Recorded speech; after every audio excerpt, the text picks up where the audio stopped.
Welcome to musicmoveit.com, and today I want to talk about recording studios. Now, everybody's studio is different. I mean, obviously there's still professional recording studios out there. Most of them cater to like well-known indie artists and established artists that are like on major labels and stuff. And then of course there are a lot of people with home studios, which is fine and excellent and perfect because things are more affordable now where people can record at home completely, and that's a great thing. Now, what makes a good recording studio?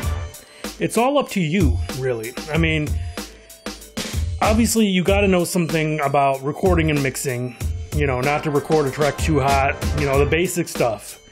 And you got to have a good ear for mixing, EQ, compression, and all that good stuff. If you know all that, what you have in your studio is up to you and what works for you. It's all you. And what I mean by that is, obviously, you know, most studios are all digital for the most part now. But I still know people who still record all analog. They have an analog mixer. They still use, I know some people that still use reel-to-reel, 24-track tape. And that's just what they like, and they like that sound, and it works for them, and it does sound great. And the cool thing about that is they can record everything analog, and then they could mix it all down, and then somebody else can master it in Pro Tools. Or some people even master the older way now still. I mean, it's whatever works for you. In this room, I have a bunch of keyboards. I have some gear, you know, rack gear. But I also use Pro Tools with plugins. So sometimes I'll use the rack stuff, sometimes I'll use the plugins. It just depends what kind of sound I want. Now, I have smaller monitors, and that's all I have in here. But through the years, I've learned to mix with these, and I know the sound that I want, considering this isn't a fully, you know, this isn't a full studio. It's like my office and studio, and it's not completely decked out for sound absorption and things like that, but it works well for me still. I mean, I've recorded music in here. I've even done vocals in here. You know, they sell, I'm sure a lot of you have seen them, where they sell, you put it on a mic stand and it basically is padded with that eggshell stuff, and it goes around the mic like this, so there won't be any, your vocals won't be echoey, or they won't bounce off the walls, things like that. And that's what you got to use. That's what I use, and it works great. And I've done music in this little Pro Tools studio for other artists, and I've done stuff that has gotten play on radio. So you just got to know how to mix, and you got to train your ears to mix on what you have. So I mix on these little speakers. I've mixed in headphones and these little speakers, and it sounds good. Now, mastering is a different story. Not everyone can master.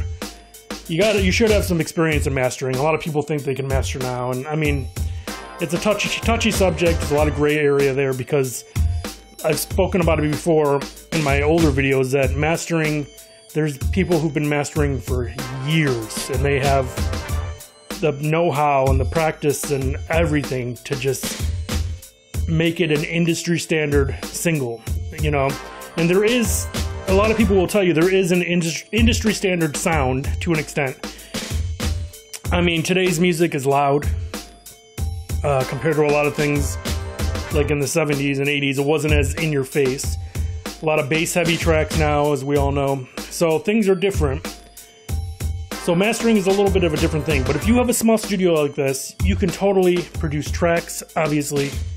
You can totally do vocals if you have some kind of thing in front of the mic or something. Some people do it in a closet with mattresses around, you know. It's all up to you. Learn to mix on your equipment. Know what sounds good, and you'll be totally fine. Don't worry about having a humongous studio. Obviously, I can't record like a full rock band in here, and that's fine with me because that's not the stuff I really do. So I have 3-4 keyboards. I have an old school drum machine. I have a little mixer. Can't really see all this stuff, but I have a little mixer running Pro Tools. I have a Trigger Finger Pro here that I sometimes do stuff on. I got a gang of headphones. I got This rack here is all for headphones. So if I did have multiple people in here, 3 or 4 people could all put on headphones and adjust the volume, things like that. I got a rack compressor over here, a rack, it's actually a compressor and a gate. But I mean, I've used it sometimes, and then I have a patch bay. If you don't know what a patch bay is, it just makes everything a lot easier to patch through your studio. So like I'll go, like instead of having to unplug stuff and plug stuff in to the Pro Tools setup all the time, the patch bay, I can just take these wires and be like, okay, I want the mic to go through the mixer to here. I can do specific things without unplugging stuff. The only thing I'm plugging in and unplugging is through these little holes up front. It makes it 100% easier. Or I could take this keyboard and it doesn't even have to go through the Pro Tools setup. It could just go right to the monitors just by using the patch bay. So it's pretty nice. But I mean, there's been a lot of platinum records out there that were produced in a home studio, whether it just be the beat or the vocals and everything, you know? You just gotta have the skills to mix. And all the other stuff that I said before, EQ and all that stuff. Don't worry if you don't have the latest stuff either. I know people who use Pro Tools 7 still, and they still put out tons of music and it works for them. You know, some people get caught up on getting the latest this and that. Don't worry about it. I'm like, I have everything I need. I have digital stuff and I have analog stuff, and I have old school, like, you know, some of my keyboards are from early 2000s, but I like that style. I like being able to make a track in the keyboard because it's a sequencer as well. Then I just dump it into Pro Tools.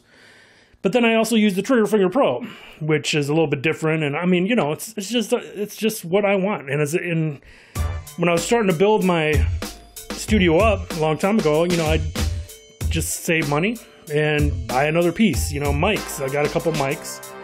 And that was my big thing for a while, to get a really good mic, and I saved up and I got it. And through the years I just built it up, and I have stuff I don't even use now. Mic pre's I don't use, things like that. So, but my point is, there are great studios out there, but make your studio work for you. It doesn't have to be the best setup on earth, but as long as it sounds clean, sounds good, and it does have somewhat of an industry standard sound that you're putting out of it. I mean, obviously you're not going to put out a hip-hop record and the bass sounds like horrible, or the vocals are super low. Learn how to mix. I'm sure most of you know how to mix, but I'm just saying, the key is knowing how to mix on your own equipment, how to record vocals on your own equipment, how to EQ on your own equipment, how to compress correctly on your own equipment. And that's for real. And that was my whole point of this video, to let you know you don't have to have the biggest and best studio in the world. If you're in a rock band, country band, you can still do stuff. I mean, you'll need more space to mic drums and all that stuff, like a whole drum kit. But even like a lot of rock artists or pop, obviously pop is like kind of like hip hop and R&B to me, because they do a lot of electronic music still, as far as like drum machines, you know, MPC style beats and stuff like that. But as far as like real bands with like real live instruments, obviously you would need more room for a drum kit. You would need more mics to mic up a drum kit, and you would need a bigger mixer to connect all that stuff to all these mics going in for all that stuff. But if you're just like a simple rock musician, one guy, country even, you could totally do your drums on a drum machine or in like a software. And then you can play acoustic guitar and mic it up in a room like this and still have it sound amazing. And you could do your vocals. And people are doing it everywhere, and it works. And that's all you need to know. You don't have to have the greatest equipment on earth to make a hit record. I'm telling you this now. You got to have the good stuff. I'm not saying go buy like a cheap $20 keyboard from Kmart or something.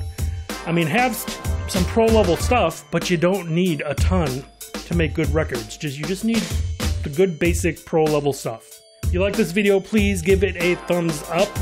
Please subscribe to the channel. Watch the older videos. There's a lot of good music business advice videos, things like that, how-to videos. And I hope to see you next video. Thanks for stopping by. Thanks for watching my videos. And I wanted to tell you about a few things. I'm going to leave some links in the description below, so make sure you take advantage of them. I want you to check out and download our ebook. It's a step-by-step guide to release your own music from start to finish. Check out the link below. It's called Release Your Own Music, a step-by-step guide. Download that today. Also, Jango Radio, it's a streaming service like a Pandora, and they're doing a special offer with me where they're giving artists and bands 100 spins on their streaming station. You just got to click the link below. You can only use this link to get that offer, and you must be a new Jango user. It's an excellent opportunity to get your music out there to more people. Check it out, click the links, and we'll see you soon. Thanks.